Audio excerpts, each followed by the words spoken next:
Well, welcome back, folks. Quick little job here this morning. Man, I thought the flies were bad yesterday. I call them dog flies. Seems like they have a different name no matter where you are. But man, they're terrible here. Terrible, terrible, terrible. So yeah, quick little job here this morning with the mulcher. Just a small access road. It was growing in pretty bad, but the mulcher chewed through it pretty quickly. Still gotta come back and do some work by hand around the power lines. I can't get in there with the machine at all. Not even close. Not gonna happen. So heading on out of here and going back to the house, grabbing the bucket and heading over to the homestead. We're gonna be hauling some equipment over to the homestead today. Got some work to do, getting that barn ready to actually get worked on.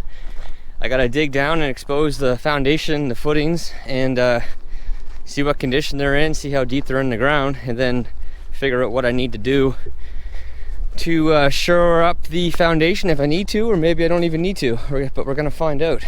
But yeah, got the machine loaded on, ready to go, lock this gate up, and head on out of here.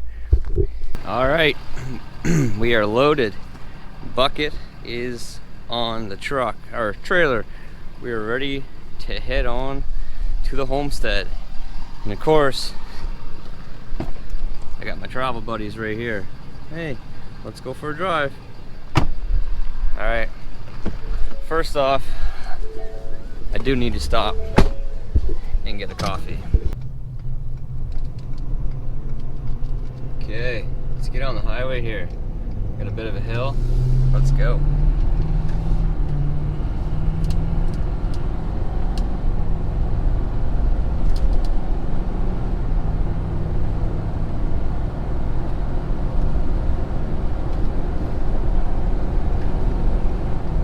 Up to speed. Extremely smooth shifts. My foot was to the floor there towards the end, but man, like, the transmission has gotten so smooth.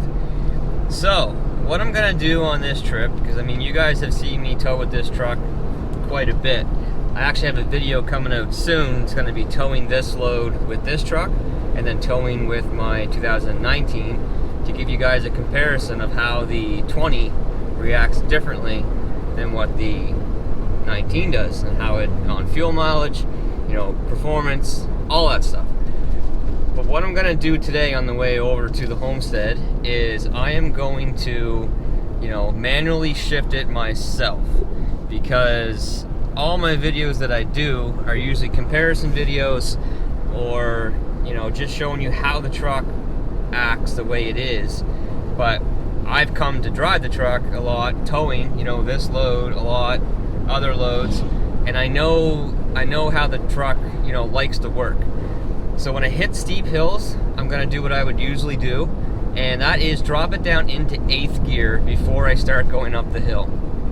And I haven't had a hill yet, including the one that I call the Big Mamma Jamma, that 8th gear is not able to pull it. So 8th gear is an overdrive gear, 7th gear is 1-to-1s, 8, 9, 10 are overdrive. And I always have to mention this truck has 37-inch tires, it has a leveling kit, and the engine light is on because I changed my tire size in Forescan, and I just haven't had enough time to go in and update the bug fix that allows me to tell my PCM to relearn that setting and get rid of the engine light. So that's why the engine light is on. The other thing is, look at that crack. Like, look at that crack in the windshield. It started out as a small little thing, and now it is gone wild. Okay, so here I'm getting close to a hill, and 9th gear might do this hill, but I'm just gonna drop it down into 8th. So you can see I'm in 8th gear. I'm at about 1700 RPM, 17 or 18. It's a pretty good grade, pulling the hill, have not slowed down one bit. Gotta get out of the way of this big bump here. Like, absolutely no problems pulling, you know, 15,000 pounds up this grade in 8th gear. So now I'm getting towards the top, put it back up in the 9th. And the reason why I like to do this, I could just sit back and enjoy the drive, and the truck does very well, But a lot of times what it will do, I cancel out 10th all the time when I'm on the highway with this load. It will pull it in 10th basically all the time until you hit hills. But even in 9th gear, you know, right now, doing, you know, roughly 62, 63 miles per hour, I'm only at 1500 RPM. So I don't need to be any lower my RPMs than that. But if I leave it in 9th, what will happen is on the big hills is it will try to hold 9th gear, you know, as long as it possibly can, because it's trying to get good fuel mileage, and then it will lose just too much ground that 8th gear won't even engage, you know, sort of thing. It just skips right down into 7th, and then it flies because 7th is the 1-to-1 gear. But, you know, doing it this way, honestly, in the long run, it's easier on fuel because I'm still keeping my RPMs down and I'm not getting that big drop and that big surge in power. So that's what I've come to do. So there's a couple more hills on the way down there that I'll show you guys that. We're going down the Big Mamma Jamma right now, so I will just show you, you know, how it grade shifts. I have the engine brake on. The engine brake is certainly better. I've mentioned this before. Than in the, you know, 17 and 19s. I had a 17 250 and I have a 19 350, and it's definitely better than those trucks, but it does not compare to the Cummins. It just doesn't. That is the one part where the Cummins still has the power stroke. On fuel mileage, nope. On power, nope. But exhaust brake, engine brake, yes, absolutely. So we dropped down to 5th gear. We're at about 3,200 RPM, and we have not picked up any speed. So the truck will do it. The truck will hold the load back, but it definitely uses the transmission more than what I'd like. I really would like the exhaust brake, engine brake to be better. But, I mean, it's still safe. It's still good enough.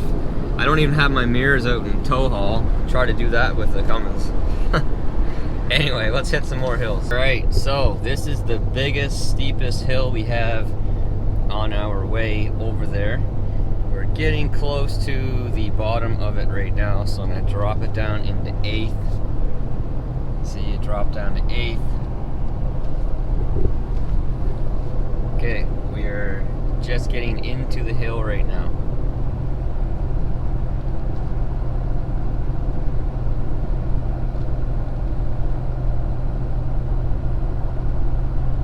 Not slowing down at all right now. Still going. We're in the steepest part of the hill.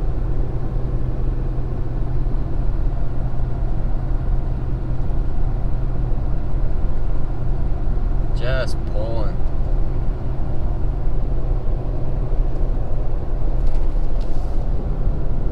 It's a pretty good sized hill. I'll show you how far we are up here. So that's the ocean way out there. So now I can pop her back up into 9th.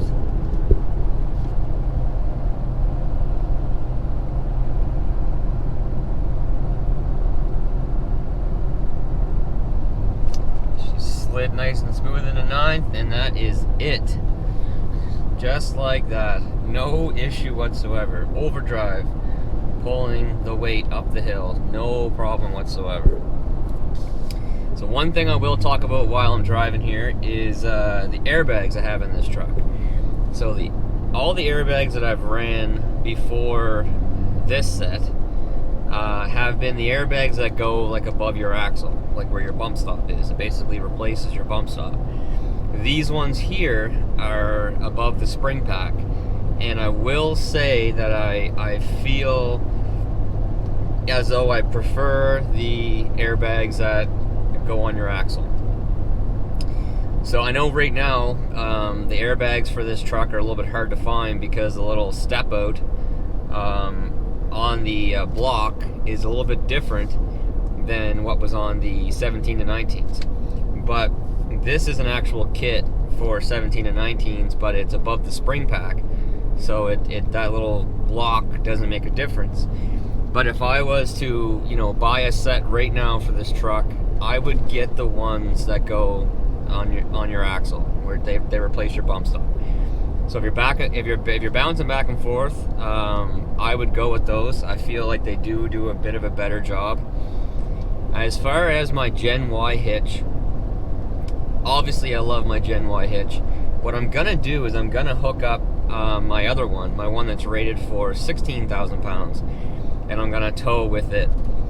Because I do find that I still get a little bit of you know, up and down bobbing back there with this truck and this load, and I don't know if it's the trailer or, you know, the 21,000 pound capacity on the hitch. Maybe there's just not quite enough tongue weight for it to, you know, get the full effect. I'm not sure. I'm gonna try this 16 and see if it's still the same. If it's still the same, then it's definitely the trailer, because I have tried this load with just a standard straight drop hitch, heavy duty hitch, and it was way better with the Gen Y than it is with just the standard hitch. For the leveling kit, so this again is a ready lift 2.5 inch just spacer leveling kit with track bar, relocation bracket, drop brackets, you know, all that stuff. It's off a 17 and 19, and it fits on fine. There's no issues with that. I have no issues at all. The only thing that I would say is, you know, being the 37s on this truck, the 12.5 wides with the 0 offset that gets me out there, I do catch some ruts in the road, and get a little bit of back and forth movement, as you will with any truck that you lift. You know, you put a stance on your truck, it's not going to handle quite the same as stock. It just won't. But caster shims will really help. So I didn't do the caster shims at first because I wasn't sure if I'd need them or not. And I don't need them. Like, I drive perfectly fine, one hand on the steering wheel, towing this load, you know, no problems whatsoever. But I do think that I am going to get the caster shims and throw the caster shims on this thing. But anyway, for now, that's pretty much it for Big Hills until I get to basically where I'm going, to the Homestead. There's one last hill, but I know it's going to pull at an 8, so there's no sense recording that. Flat ground now for the most part, so I'll check in with you guys when I get there. I'll show you what my MPG was. And yeah, drop the gear off and turn around and come back and do a bunch more errands. Alright, here we are, pulling into the Homestead. So on the way over here, we averaged 11.7 MPG, which is like 20 liters, 19.8, 20 liters per every 100. For my Canadian friends, my fellow Canadian friends, they always get upset when I don't include that in my videos. Anyway, so that's really good. I you know, basically 12 MPG. Now that's just the truck, it's not pump to pump. But 12 MPG hauling 15,000 pounds, you know, just keeping right up with people. I think that's pretty good. So let's get up here and get this thing unloaded, and I'll show you guys a little bit of why I have the machine here. Still got a couple limbs here I gotta trim.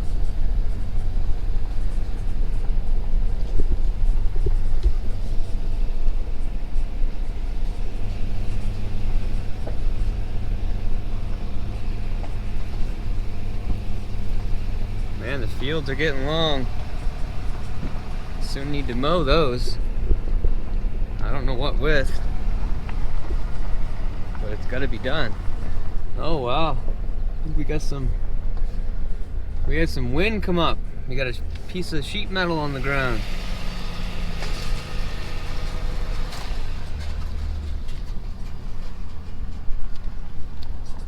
Okay, so now that the gear is here, up there, the excavator, trailer, I'm not going to bring the other piece of gear that I was going to bring because, well, stay tuned. I need to dig down around the corners of the barn here and figure out how far my my footing, frost wall, all the way around here goes. So I need to come over. I've got to dig down in this corner, see how far it goes. You can see it's cracked right here, but it's really hard to tell how far down it actually goes without exposing it from the outside or the inside the outside will certainly be easiest. And then I can figure out if I need to, you know, pour another footing next to it to shore up, you know, my foundation before I start going crazy and doing a bunch of work to this thing. You know, obviously this whole side needs to be redone, but I need to establish, you know, how well and what condition my footings and my foundation are before I go too crazy. I can certainly, I mean, over here you can see it goes down quite a ways, but is that just because this ground is lower than in front? But if it goes down this depth the whole way around, then I'm in pretty good shape. But we'll have to wait and see. You know, I can still start stripping all the boards off. I can start stripping, you know, some of the inside out because we're going to be changing some of it around.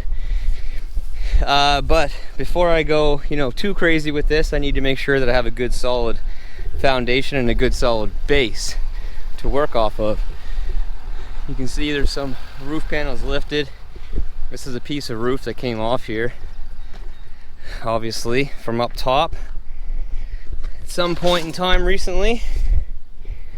But anyway, so that's what's going on. That's why the gear is here, and that's what I'll be doing tomorrow. Between that and cleaning more stuff out of the barn, that's what's going to be going on tomorrow and Thursday. So I will certainly bring you guys along for that as well. I'll be using my new dump trailer for the first time, so I'm pretty excited to see how that performs. But for now, that's it. Unfortunately, I have to leave this and all that lake that's down there that you can't see, because it is hot and I would love to go down there for a swim right now. But I have to leave all this behind and head back to my other house. But anyway, folks, that is it for this one. So the truck is an absolute beast. It hauls like crazy. It's great on fuel. If you had factory size tires on there, it'd be even better, you know, performance wise and mileage wise, obviously. But man, it works great. It's the best truck I've ever towed with. So yes, that answers the question. Is the 2020 Super Duty the best truck I've ever hauled with? And it absolutely is, hands down, the best truck I've ever hauled any amount of weight with. But that's it for now. So until next time, which will probably be tomorrow or Friday, but the video probably won't come out until Sunday or maybe Saturday. Take care, stay safe, and we will see you then. Bye. One more thing I just wanted to mention. I have not had this truck unhooked from my trailer in probably 3 weeks. And I drove it to PEI and back last week and all around PEI. So this is the first time I've driven this truck for a while with no trailer hooked up. And this thing is an absolute rocket.